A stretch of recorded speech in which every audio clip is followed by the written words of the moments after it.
Tonight, we're hosting a live Q&A with Dr. Ellen Jefferson and Kristen Hassan-Auerbach talking about big dogs and COVID-19. Thanks for joining us tonight. We have about an hour, and if you want to submit questions throughout, either on Facebook in our American Pets Alive Shelter and Rescue group, or here in the Q&A chat function, we'll be getting to those questions throughout tonight's live webinar. Thanks again. Take it away. Hey, thanks everybody. My name is Kristen. I am the director at Pima Animal Care Center in Tucson, Arizona. Hi, I'm Ellen Jefferson, and I'm the executive director of Austin Pets Alive and American Pets Alive. Thank you guys so much for being with us at the end of what's probably been a very long day for you, in the middle of something unprecedented, which is COVID-19. And we were originally going to do a webcast about life-saving for big dogs, but really thought it was important to start talking about life-saving with big dogs now during this urgent moment, because there's already been so much discussion, and it's centering around big dogs are going to be the most challenging part of all of this. And so tonight we're here to share some information with you, but we really want this to be interactive. So we will take your questions throughout. We'll be looking for them to pop up.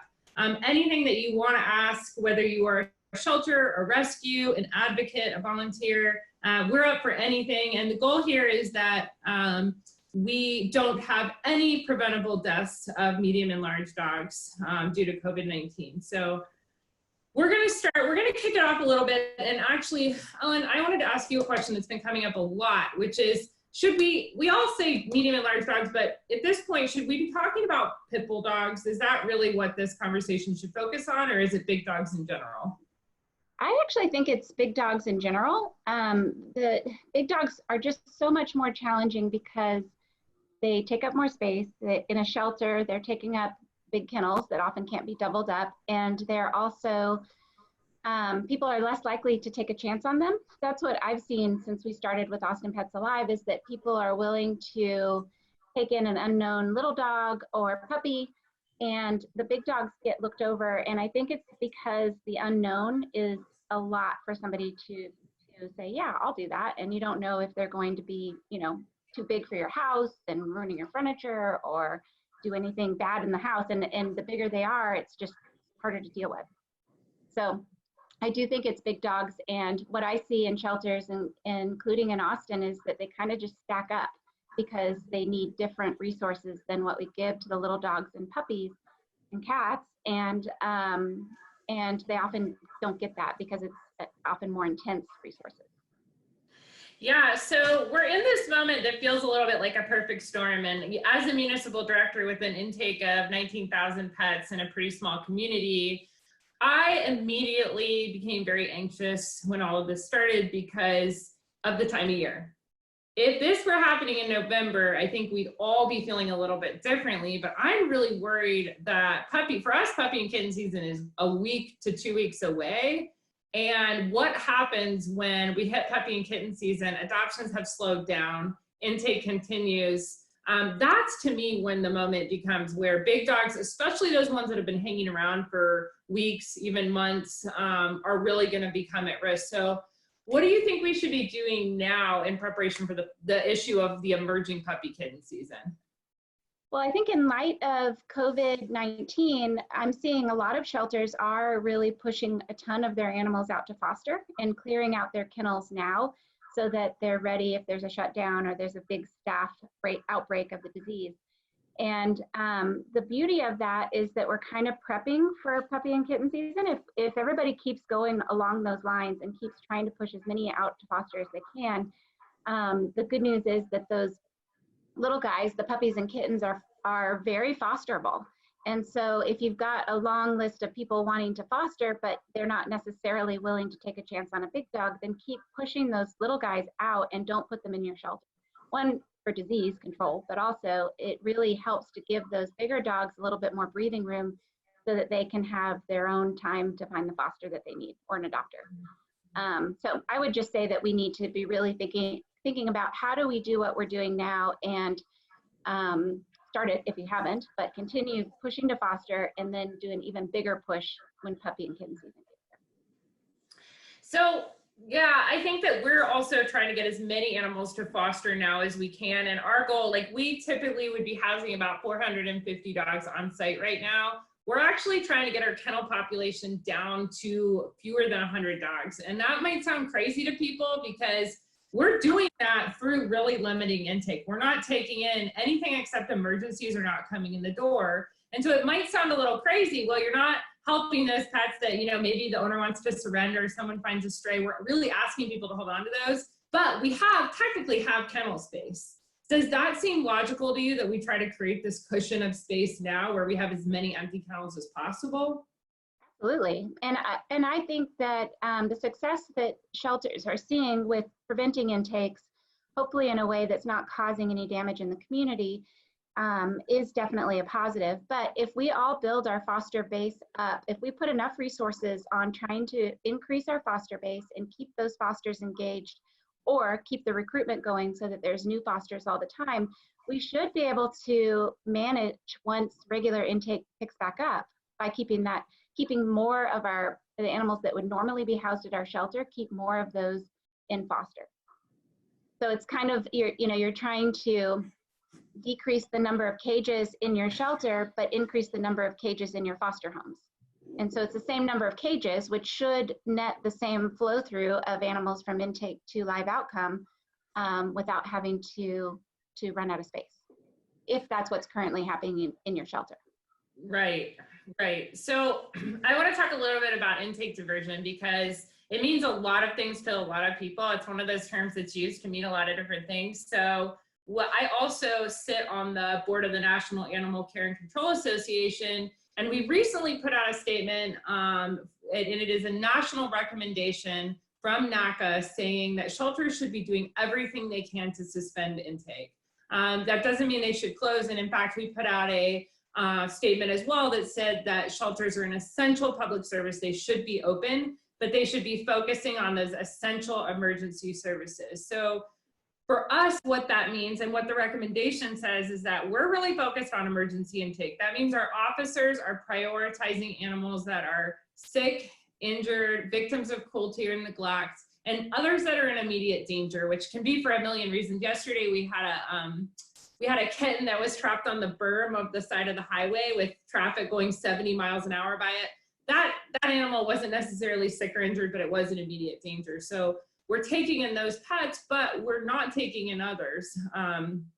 We are not going and seeking out the stray dog that may be wandering in its neighbor's yard. As long as that dog's friendly, we're focused on getting any pet dogs that would pose a public safety threat, but not necessarily the friendly ones. And we're not doing things like leash law violations. We're taking all those punitive measures and we're immediately considering this is a crisis response period. So we're putting all of our resources into crisis response and emergency.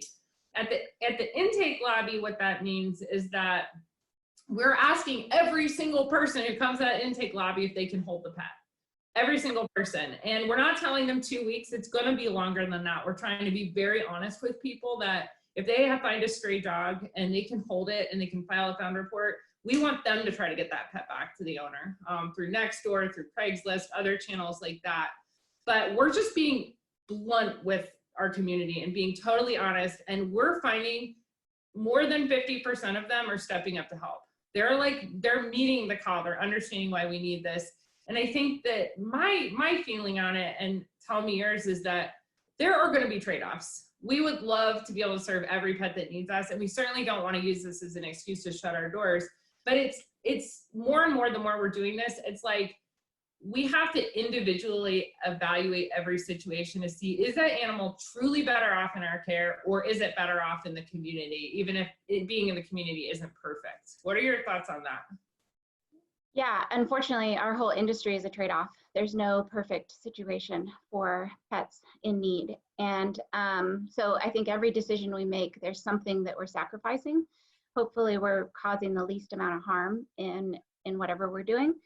I think a lot about how shelters were set up, and they were never set up to really help people. They were set up to take in animals off the streets and keep them off the streets. And if we really keep trying to use this disaster as a reason to rethink how we do everything in a shelter. I think we're going to find so many more solutions and so much innovation that then can be used for years forward, and especially around intake.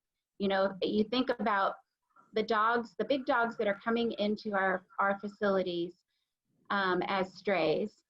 They don't get to be big dogs like from a little puppy living on the streets. At least in Austin, that doesn't happen. And so somebody's caring for them, somebody's feeding them, somebody didn't shoot them, so they ended up at the shelter. And we don't have the bandwidth typically to try to hunt down, okay, who is the person that is attached to this dog who might be able to actually cost us far fewer resources in terms of training and medical care than it would be if we took that animal in and did it all ourselves and then put them up for adoption. We find that it's an enormous cost. It's our biggest cost by far, are the big dogs, especially dogs with behavior. So I think that we need to really strongly reevaluate the intake process at government-funded shelters, and even at nonprofits. There's work that we can do as nonprofit transfer-in facilities to still try to find those owners and try to talk to them and understand what the barrier is for them to keep their dog and see if they can be reunited. So that's just my thought. This has been the really crazy thing to me. So I'm in an area that is on the very, very close to the US-Mexico border. Tucson is extremely challenged when it comes, you know, we don't use the term pet overpopulation, but if we used it, it would be in Tucson. We have a ton of animals, and the vast majority of our pets coming in are unaltered. And it is also a community that struggles with resources, and there are a lot of poor folks here. And it astounds me that like 98% of the animals coming in, some have medical needs, but they're not abused or neglected. They're in good weight. They're not covered in fleas and ticks. These are animals that someone owns and loves. And it's like the system almost creates the pets. Like these pets belong somewhere. And I think we're going to have to get really creative to figure out how to get them home, because there's also this institutional fear that we, particularly having a lot of undocumented people, deal with, but there's an overall fear of the institution that you're going to be fined and punished. And it seems like we really, as an industry, have to throw all that out the door and just let people know we're a crisis response center. We are literally here just to meet your needs and help you get back with your pet. Yeah, I love that. And when it comes to big dogs, it would make all the difference, because these big dogs are, they were somebody's. Right, and we're thinking about the least amount of harm. If you have a dog in your care for over a year, let's say, and it's a dog that could have been in its original home and nurtured through whatever the obstacle was that person had, probably would have been better for the dog and better for the human and everybody, and certainly better for the shelter. So I don't know. I just think we need to really, really, really, really rethink the person that was attached before we got the dog, and how do we leverage that situation so that we have fewer that don't have that person coming into the shelter, and the dogs are in a better situation in their own community than before the shelter got involved. Yeah. I mean, speaking of, I was thinking about, you and I were at dinner with Francis Batista, Best Friends Animal Society, a few years ago, and he was talking about how we have to develop like a whole range of social services around that support pet owners, and that we just don't have that yet. And it feels like we were starting to kind of get there and talk about it. But even it seems more urgent now that we have places that can shelter pets and people, whether it's domestic violence, people experiencing homelessness. Like, we have to consider that as some people use the language of interspecies family, but especially with big dogs, like, there are so few ways that big dogs can stay with people, even through a minor crisis. We frequently find people's pet dogs tied up at the hospital, and it's not because they don't want them. It's because they couldn't find somewhere to go in for a 2-day procedure where they could get that dog care. And it's such simple little things we could be doing that it seems like, yes, we're in a crisis, but yes, this is also the time we have to think about that stuff, because it's going to save lives immediately. Yeah, I would just add one thing to that, and that's that I'm going to go back just for a second philosophically, thinking about the shelter industry and where it began with rabies control and everything. And now everything we're trying to do is a Band-Aid on top of that system that never was intended to save animals.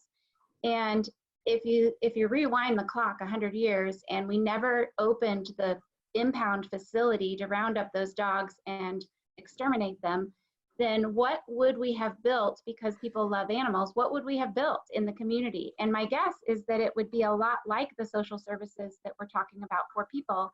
And it would just be this network of resources available so that people can keep their pets and they don't have to die. But instead, we ended up with this system because of a pivotal turning point in our American history with rabies. And now with coronavirus, we're maybe at a place where we can turn it around. Maybe we can re-envision this whole concept about what do we do? How do we help animals be sheltered in place? I love that term, sheltered in place. We need to start using that as an industry because you can offer support and help without taking the animal in. Mm-hmm. Yeah, do you think, I mean, my sort of question is that it seems like we can go in two directions now. Like, we can stumble through accepting the status quo of the system we have now.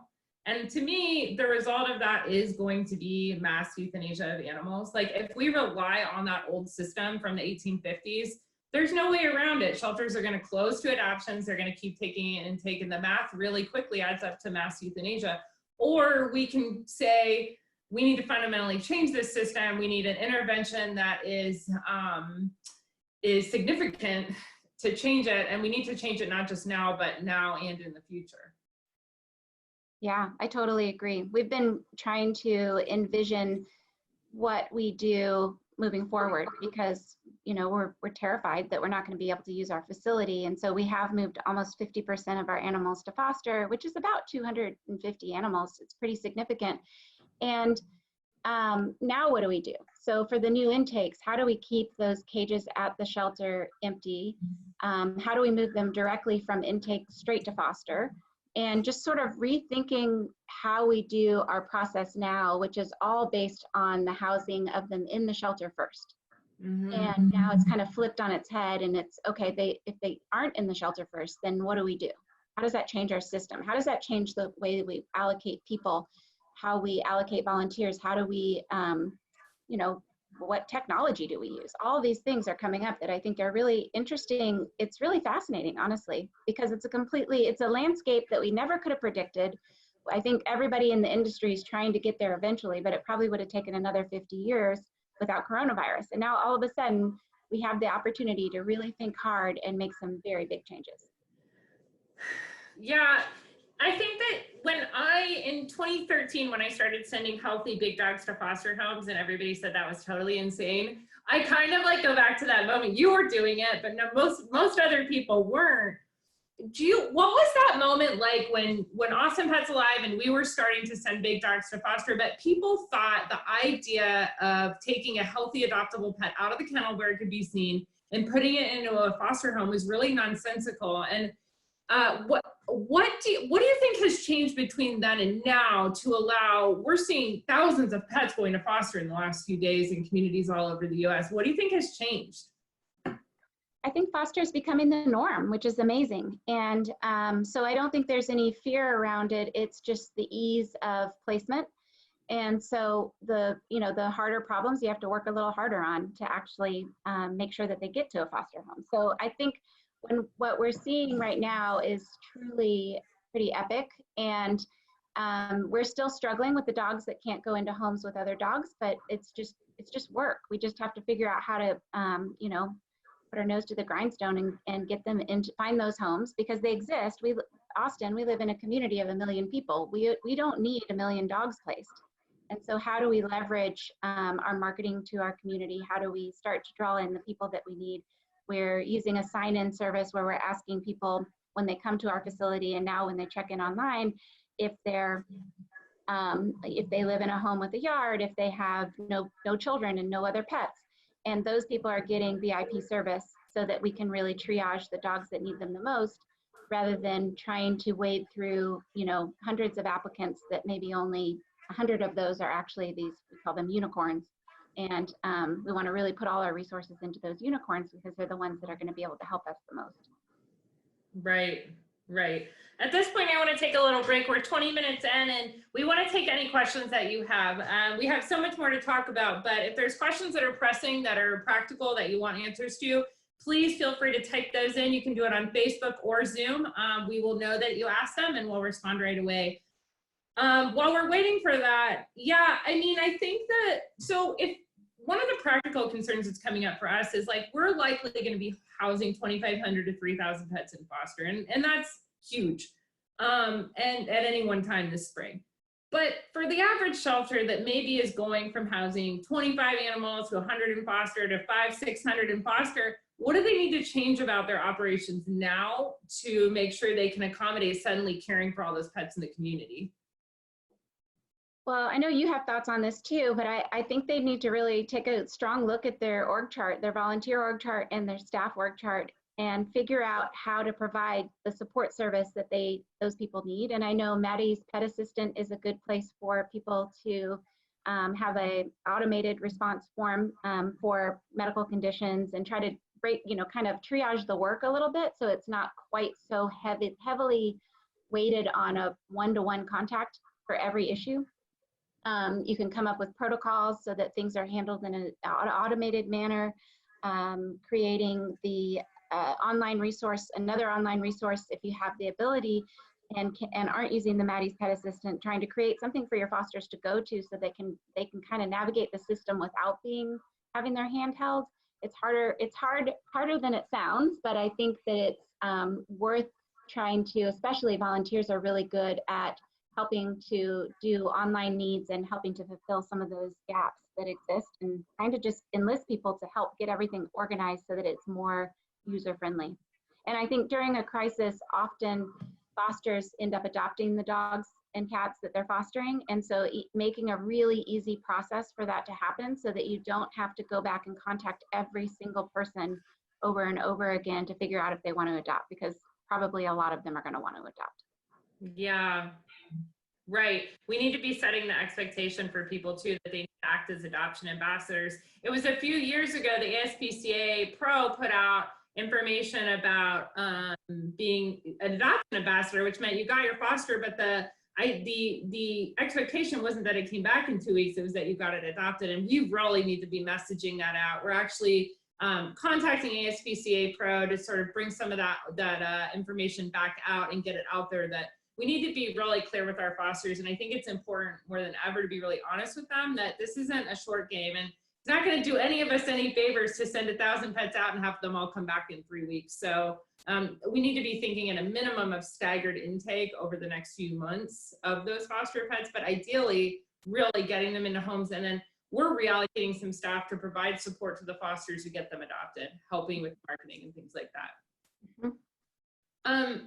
I want to switch gears because I was just talking to my dear friend Steph Shane at Washington, or at Humane Rescue Alliance, and she said the most interesting thing. She said that they're a government contracted shelter, and they're a big one. But she said her and many of her colleagues lived through the days of having to euthanize for space. And she feels like they carry some trauma around that makes them hesitant to really be bold when it comes to taking transports or transfers during this moment. And she can feel that they're sort of like closing they're circling the wagon. They're being very cautious about how many animals, particularly big dogs, they take in. And I've really had this experience trying to transport out big dogs. Everybody's super cautious. They'll take 2 big dogs for every 50 little ones. What can you say, like, what do you think we can say to those people to convince them that we really need help with medium and large dogs, especially right now, whether it's transport or transfer, we need those dogs to get some support from private groups? I think, it's just the world is changing, and it has been changing for a long time. And, we're a nonprofit organization without a government contract or without government funding. And we're trying to really shoulder the burden that the municipal agency does have and try to share that with them so that we understand what they're going through and we can help with the animals they really need the most help with. And I think, that's not going to be for every entity to do that, but I think nonprofits, especially right now, they have the opportunity to help shoulder this burden and prevent it from being a tidal wave of euthanasia that happens all at once as soon as the doors open at these government-funded agencies. And I agree. I think that the instinct is to circle the wagons and make sure that the organization's safe. Obviously, you need to do that, but I think this is also the moment to be brave and be a hero and help make sure that animals don't fall through the cracks and are saved, because that's what we're all here for, right? Is to make sure that lives are saved and that terrible things don't happen to dogs and cats. And so this is our moment. We need to rally and we need to be side by side with the government funded agencies and help make sure there's not a catastrophic loss of life. Yeah, I thought it was like I think it's like brave for organizations to even have those conversations, because really we are up against our own fear right now. Like every minute for me is like, I sort of worry about the little shelters who are, their animals just aren't going to be a priority in communities, in some communities, but we're all up against our own fear. And it seems important. I guess I came from a shelter in Virginia where we had an intake of 4,000 and we were like exhausted all the time. Like we felt like no one worked harder. And with big dogs in particular, it was just like, no, we could not possibly do more. And then coming to Austin and then coming to Tucson, it's like a whole different world. And the connectivity we're establishing, we have the American Pets Alive Shelter and Rescue Support Group. That kind of communication, I think we have about 1,500 people on that page. Please join. But that kind of communication seems really important because it's all about your perspective. And we need the littlest rescue group to be taking 2 or 3 dogs, and the bigger private organizations to take 20, 30, 200, 300. And so that the municipal shelters like ours that are super burdened, and the places like APA, which are taking in a tremendous number, can continue to save the harder pets that we're happy to keep the tougher pets in our shelter and work on them, but we need those easy guys to leave, even if they are big dogs. Yeah, looks like we have some questions. So yeah, we do have a couple questions. Sure. The first one is about traditional communities fighting old social constructs. What's the best way for folks to convince their leadership to follow the guidelines and all of the recommendations that you all are putting out?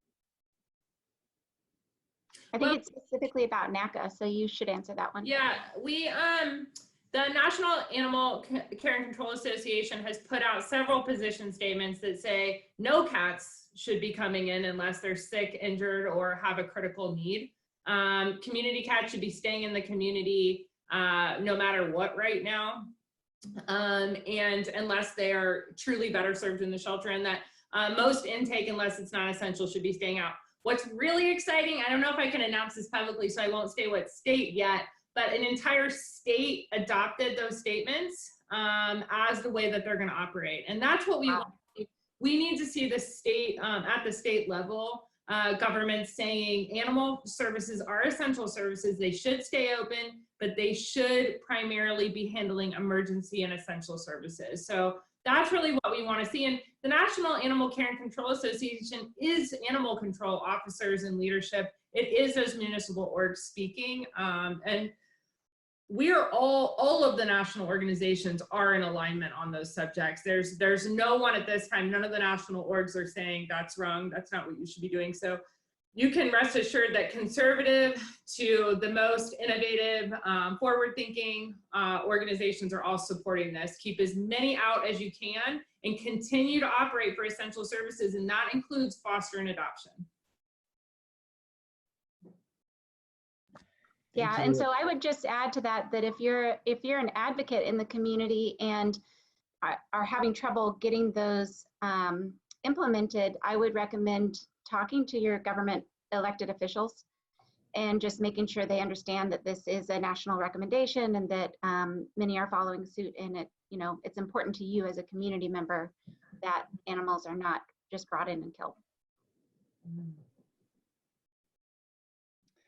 Excellent. I'm wondering about barriers too. We have a question about barriers. What sort of barriers are you suggesting shelters take away, and what do they do instead? Well, I mean, I can start. I think that we all have barriers, and even if we're trying to be as progressive as possible, we just all have internal bias, and so barriers are things like home checks and I'm trying to think what else is a super obvious one. Vet checks, landlord checks, home visits. Right, and all those things take time, and most of the time they turn out to not corroborate any kind of fear. But right now there isn't that time, and so the time taken to do that is going to cost lives, and it's again trying to figure out where's the least amount of harm.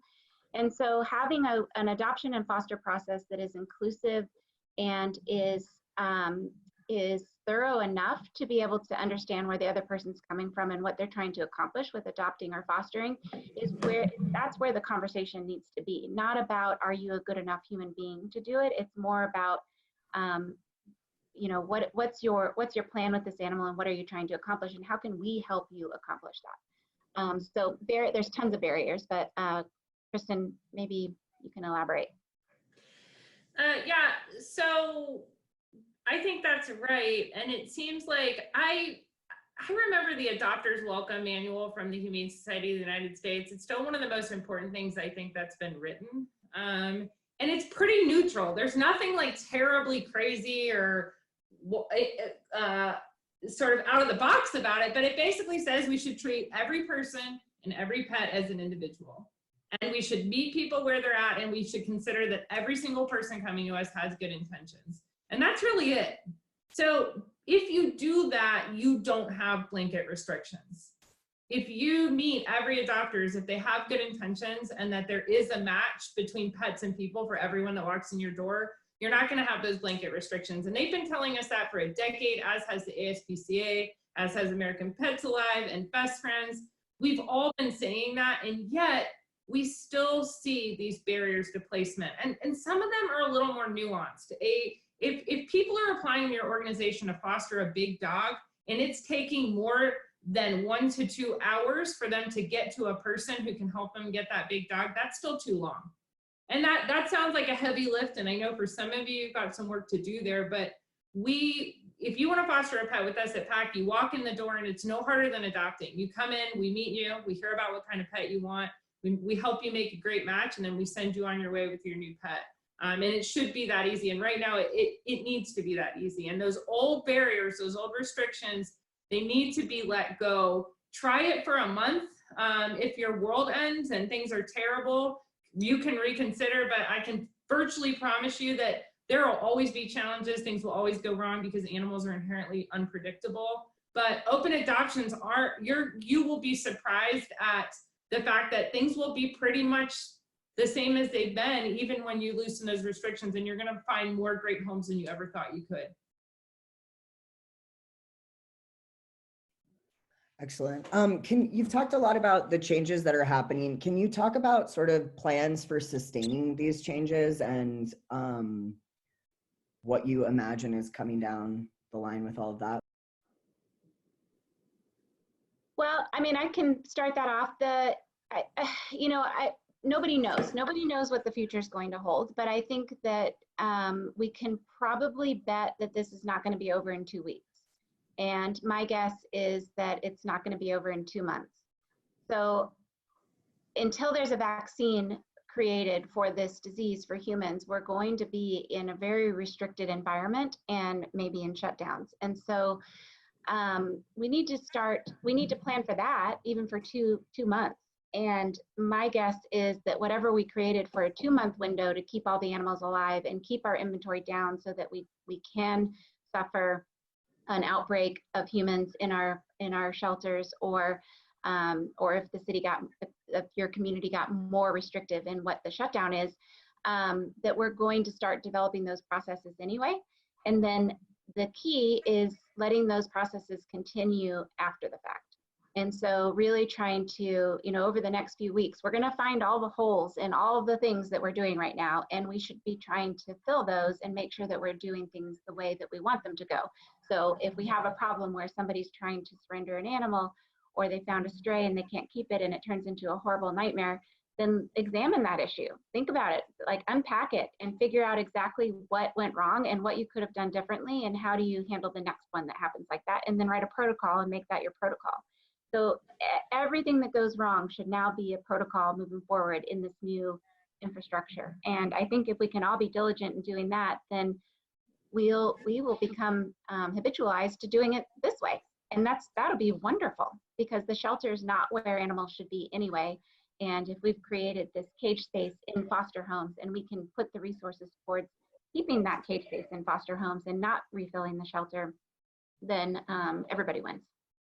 I'm pretty excited about it, actually. So you're obsessed with the mid-19th century and rabies, and I'm currently obsessed with 1909. Maybe we should talk about those things a little bit and why they matter now. Yeah, I talked a little bit about rabies, so go ahead and. But you didn't really explain why you were talking about rabies, and I think it's important to explain to people that why the giant buildings were built. Yeah, it's such a fascinating history, and there's a whole, if you didn't come to the American Pets Alive conference, there's a whole presentation on the Maddie's Fund website where they taped it, but that I did on the first day about the history of Austin. And I was actually just looking at the history of Austin, and now I'm realizing that this is the history of sheltering everywhere, because probably everybody's community evolved the same way. But the things that came out in that, by researching a ton of newspaper articles from the late 1800s all the way up until now, it was so clear that the public did not want animals rounded up, and they definitely did not want them to suffer in the shelter, and they didn't want them killed. And so there's, the story after story of people breaking the dogs out and complaining to the government, and all of this information. There's not one single complaint about loose dogs. And so that is super fascinating to me, because, I think this rabies epidemic, the whole pound concept came from trying to get rabies off the street because it was contagious to people and contagious to livestock and contagious to hogs. And that, of course, would be really bad if a bunch of people got it. And so the concept back then made sense. Get those dogs off the street. They were originally just killing them on the streets, and then owners were getting angry because they didn't have a chance to come get their dog and say, yeah, he's got a tag. So then they made this impound facility so dogs could sit there for 3 days before they got killed to see if an owner wanted to come get them. And we've just kept doing it. That was created in Austin in 1901, I think. Maybe a little bit. Actually, I think, yeah, the sheltering did start really fast. And we've been doing the same thing for over 100 years. And it's all because of this rabies outbreak that happened. And like I said, we now have a vaccine. Why are we doing it that way? We don't need to do it that way anymore. If that didn't happen, what would we have done differently? And this is exactly where we are now. I mean, I'm obsessed with it because it's just so crazy that we're going through another kind of disease disaster that's contagious to people, not animals giving it to people, but from people to people. And it's changing the way that we're having to deal with community pets. And my hope is that we can habitualize what's working well with this new environment. Yeah, I mean, this was the 1860s was when this was happening in New York and Boston and big cities, and then followed in smaller areas and in the West. And then while sort of all this is happening, so 1901, this happens in Austin. 1909, Teddy Roosevelt convenes this White House conference on children. And at the conference, they developed a 9-point charter because there were lots of homeless kids in the US at that point, and they were living in institutions, they were living in orphanages. And at that meeting, of all those people that could change the world, at that meeting, one of those 9 points was to house children in homes, not institutions. And Teddy Roosevelt said very clearly that it is the birth rate of children to live in homes with families, and that we as a country owe that to them. And I think that's the moment we're at with dogs, with all animals, but big dogs in particular, because they're going to be the losers in all of this, above any category of pet, most likely. And so if we can say that the norm for housing them is in foster homes, and we create systems around that, we need to be considering subsidized fostering now, actually paying people to house, especially our more challenging, bouncy galloping 2-year-old dogs, actually paying people to help get those pets adopted and to house them temporarily. We need to be thinking about solutions like that, because we're spending an average of $40 to $50 a day to house those dogs at the shelter. Spending $5 a day to house them in a home with somebody that could use some extra money and would love to help them get adopted is something we need to be thinking about. But that 1909 charter is something we're going to be continuing to talk about and look at, because it changed everything. And if you think about the US, we could be full of orphanages in every city right now, and we're not, because that decision was made. And so nationally, a lot of the groups, including both of us, are coming together and saying that foster really is the future for these animals, and it needs to be. Yeah, I would take it even one step further. The home is the answer, and it may not be a new home. Yeah, right. Well, that's right. Yeah, the home is the answer. I like that. So we have this, we've started to hear this thing, this not on our watch idea, and I thought you and I could talk a little bit about what commitment do we need to be making, because I feel like there's going to be some more anxiety, uncertainty that's going to last for the next several weeks. At a certain point, this is going to become the new normal. We can't be in this state of buy all the toilet paper forever. So for these next few weeks, I'm the kind of person that when I'm in a crisis at the shelter, I tend to get a little bit more eager to euthanize the more challenging animals. It's some psychology. I think it's anxiety, but then I take myself out of the decision-making process when I feel like I'm there. We have to be really careful in this moment not to react and just start euthanizing the animals that we think are problematic. And that's going to be very true for big dogs. What can we do now to say, everybody calm, move fast, move faster, but also calm down and don't make snap life and death decisions that you can't take back because there's all of this stress and anxiety? Yeah, it's a really good question. And I think that you're exactly right, that we all need to be weighing the decisions we're making. And it's not only about the dogs, there's so many decisions about people, employment, about remote work, about sick leave. All of those things are really hard decisions. And I think that I wish that we had the map forward already charted, but we just need to rely on each other. And I think that the great thing about the AMPA Shelter and Rescue Group Support Forum is that Facebook page is that we can talk to each other. Like, what is everybody doing? And it helps create a little bit of normalcy and hopefully give you that moment to breathe and kind of think, okay, how can I handle this differently than what my gut reaction is? Yeah. Yeah, I mean, we're thinking like, I was thinking how boarding facilities are all probably empty right now because no one's going anywhere. And we need to be calling them and saying, if we get into a pinch with a bunch of owned pets whose owners have to be hospitalized or have COVID, can we use 80 kennels and what would that cost? And is there any pro bono that can be given? And even a step further, I think Adam Liam at Brandywine is doing something with helping to employ people who are out of work to be engaged in the effort, but can we help people that might be out of work otherwise help us either as volunteers or as paid staff?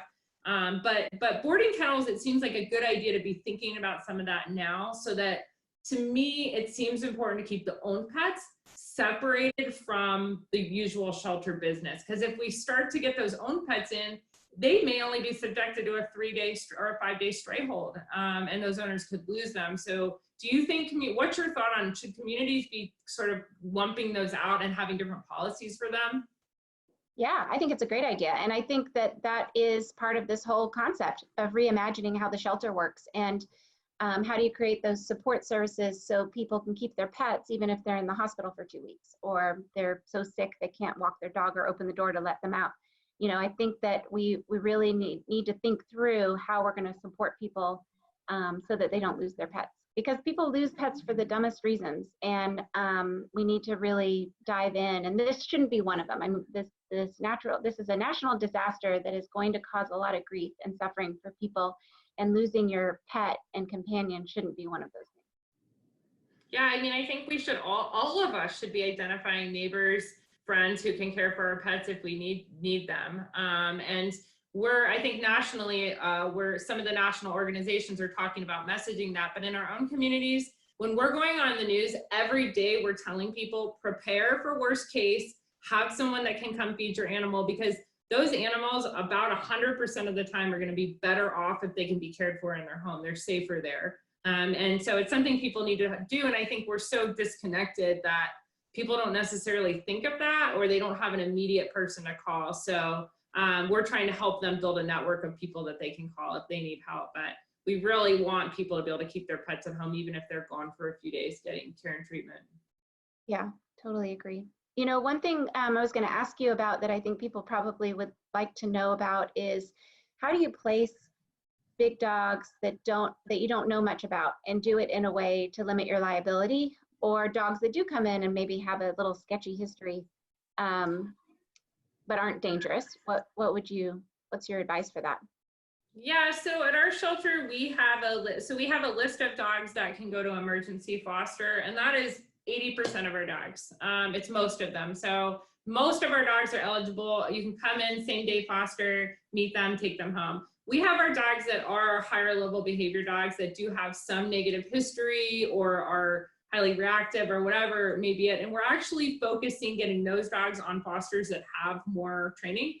So we do have training, but we don't want that to act as a barrier. So we're trying to just have smart policies around keeping those tougher dogs with fosters that are going to get a little bit more training, while the 80% can leave with the average family. And we're a couple of things we're doing, because we're moving so fast. We're asking people if they have kids, other pets. We're getting that basic information. We're asking them what kind of dogs they want to foster. So for big dogs, we have a survey that asks if you want to do senior and geriatric, if you want to do dogs that love to go for runs, if you want to do couch potato dogs, if you want to make sure you have a dog that loves to play with other dogs or you don't care about that. We're getting that information up front. It's the first thing we're doing. We're sorting the data into categories, and then we're just matching up pets and dogs at the beginning of every day. So it's when we're trying to do, we know we're going to see in April 1,600 new animals coming in the shelter. We have to move fast to move a lot of animals now.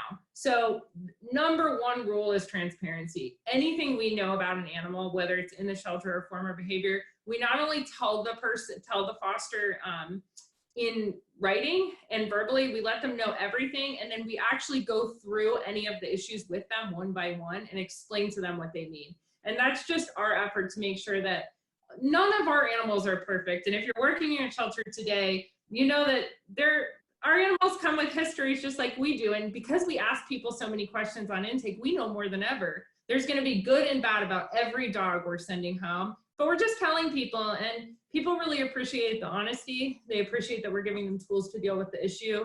And people know their own boundaries pretty well. So we don't tell them, no, you can't have this animal unless we really believe it would be a safety issue.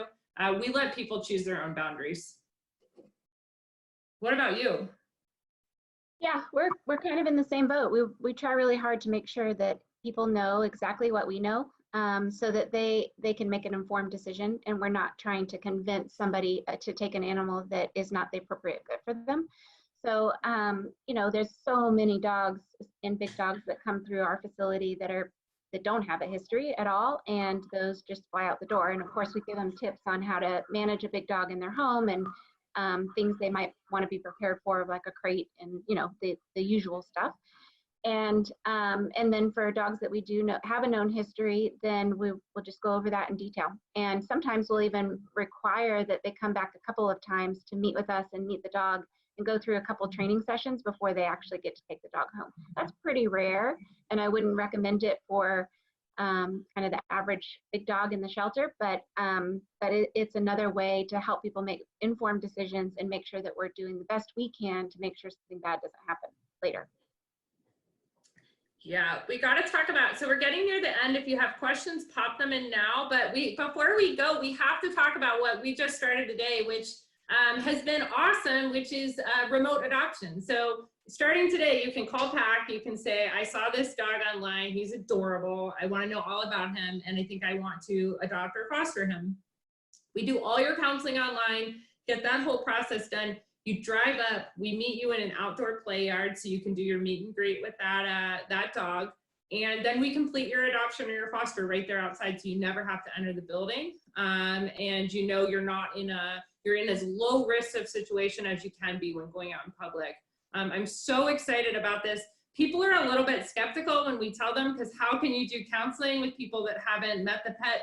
But in shelters, that's happening every day when people are seeing animals on stray hold. They often don't even take them out of the cage before they decide they want them. And so people know what they like. They're finding, they might be German Shepherd lovers that see a German Shepherd on the internet, or a Husky lover. And they're finding those animals. We're doing all the counseling, we're getting them out. And this is a great option. You should offer it if you can afford the staff. You should offer it as an add-on, because there are folks in that high-risk category that we really don't want entering the organization if they don't need to. We don't want to put them at risk. So anybody that's in that high-risk category, it's a great option to offer them. And next week, we're working on a home delivery option. So that's what's coming next. You won't even have to leave your house. We're just going to bring your new pet and all your supplies to your home. Are you guys doing anything like that? We're doing a lot for fosters. We don't have the same sort of setup that you guys do, because we're a private organization, but yeah, we're trying to do as much as we possibly can to get dogs in foster and limit the spread of disease between humans. So looking at trying to do car side placements and have as much of the conversation happen on the phone beforehand, so that we don't have to have people crowding around each other and unnecessarily expose our staff or volunteers, or the people coming. So it's been really rewarding. I think people are really embracing that this is a crisis, and trying to jump in and help. It looks like we have a couple of questions that maybe we didn't answer. One is about the dog in Hong Kong that had tested positive for the COVID-19 virus and tested positive multiple times. And we've spoken with Dr. Levy of the University of Florida. She's a guru, and she thinks that that is a case that's a really obscure case and kind of a 1 in a million type of dog. And so the industry is not focusing on that dog. Now, if we see a bunch of dogs that are coming up positive in the same way, then that would be a completely different story. But basically right now, it's the 1 in a million case that we should not be worrying about. Yeah, there's the veterinarians at several of the shelter medicine schools are doing work on this. We will be alerting you. We're doing on American Pets Live on the main page every day. We're doing daily bulletins, and that's going to tell you the most up-to-date news. Please keep checking in with that American Pets Live, both the Facebook public page, and if you are a volunteer or a professional working in animal sheltering, also join the American Pets Live shelter and rescue support group, where we're talking every day. Both of those are great resources for you, because you're going to get the most up-to-the-minute information, and you will know there's so much news out there, and some of it is real and some of it is more speculation, and we're sorting out all of that for you in that daily bulletin. So that's going to be posted for you every day, and Dr. Jefferson and I are going to continue to each do check-ins and more sessions like this as we move forward.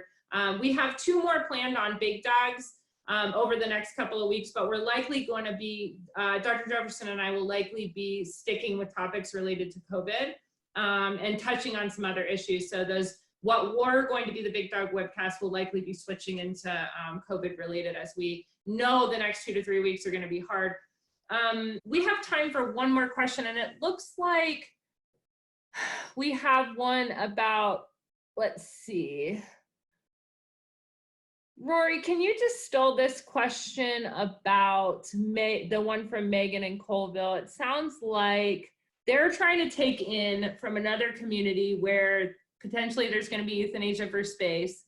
They're trying to explain, how do we explain to our community why we're taking in more animals during this crisis when we don't have to? Ellen, do you have thoughts on that? Yeah. Austin Pets Alive is doing the same thing. Our commitment to saving lives is not changing during this. And so if animals are at risk and they need us, we're going to continue, our goal is to continue our normal intake numbers. But this is why this sort of capacity question is so important. About, you have a certain number of cages that you can fill and a certain number of fosters that you normally keep full. If you decrease the number of cages and increase the number of fosters, you should be able to keep your normal intake pattern going. And so it's just stopping, it's thinking about cages in a different way. And so instead of relying, like, you can even tape off the half of the kennels that you've already got empty, and then keep taking straight to foster from the other areas that you're trying to help, as long as your community is safe. And I think that that's perfectly reasonable. There's going to be a lot of animals that need help. And so I think your community will support that you're not only putting yourself in danger by having a facility that's full to the brim, but that you're also trying to extend your services so that you can help other animals that weren't so lucky to be in your town. Yeah, I mean, I think this idea, we have to keep saying to our communities, we're all in this together, and just keep saying it over and over and over again. Our responsibility to ourselves and animals and the planet is greater than ourselves right now, and that's becoming really apparent. And so it's an extraordinary time that calls for extraordinary action. And I would say my advice would also just to be to ask for their help. People want something to do right now. Keep asking them for help. If you're going to pull dogs from another community, have those folks help you do it. Have them help foster those pets. We also have one last question about connecting people who may have needs with potential fosters. There is work. So should we be creating a giant foster network for if you have to be hospitalized, you can tap in? Yes, that should be happening. There are conversations among the national organizations now, as well as American Pets Live, about how we do that. So I would say in the next 1 to 2 weeks, you should see more information coming out about that possibility. But we hope it's happening. We think it's happening. So there will be a foster network you can locally tap into. We're getting to the end of our time. I guess, Ellen, what are your like, it's gonna get rough. I mean, I feel like the next 2 weeks are gonna be like, we're all just gonna become exhausted and it's gonna sound dire. What is your advice to people advocating, working, volunteering? What should they do over the next couple weeks that are gonna seem so hard and scary? It feels like all of it. I think that, you know, it's hard to answer that question because I think every day is going to be a new challenge. And I think the most important thing is to just, you know, hit it as hard as you can, and don't forget about the animals. I'm sure nobody in this industry is going to do that, but it's so easy to focus on the things that are front and center on CNN and on the local news. And these animals need us right now, and we have to develop a better system for them so that we can not have any death occur over the next 2 months, and then hopefully longer after that.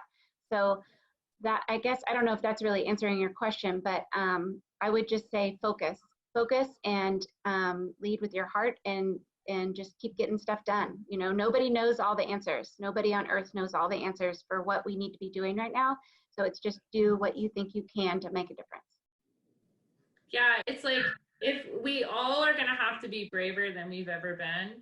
And if we're brave by ourselves, that's going to feel really scary and impossible. But if we're brave together, we really believe we can get through this, and we can respect the integrity of the life of all of the animals in our care, and that no animal's life matters more than another. And so as you're under this pressure for big dogs, I would also add, move faster, get rid of your barriers. All the things that you used to do, they don't matter right now. The goal, of course we have to manage, we have to make sure that we're making safe and sound decisions for our public and our pets. We owe that to our communities, but beyond that, it is time to move quickly, strategically, and be ready to change in a moment's notice. And above all else, remember that every pet in our care is an individual. And they can't ever be the sum of the group that they're in. They're all individual, awesome lives, just like we are. And so we owe it to all of them to try to save their lives. Totally agree. Thanks for joining us, everyone. Remember to join that Facebook group. Follow us on American Pets Alive. Check out all the great resources. The national orgs are amazing right now. Everyone from NACA to the Association, AWA, to Best Friends, to the Humane Society of the United States, to, who am I forgetting? PCA, who else? And Petco. Petco, yes, Petco Foundation, PetSmart Charities, Maddie's Fund, the list goes on and on. The national orgs, we are all working together. This is an amazing time because everyone's collaborating, everyone's on the same page. We're all meeting weekly. We're gonna continue to work together because it's gonna take all of us to solve this problem. So thank you to all of you working, and thank you to all the national orgs who are supporting us as we move forward. Thank you so much to both of you. And if we didn't get to your questions tonight, we will make sure to get you answers in the next day. And thanks so much for joining us. And thanks again, Dr. Jefferson and Kristen. Yeah, it was fun. Yay, see you next week. Goodbye.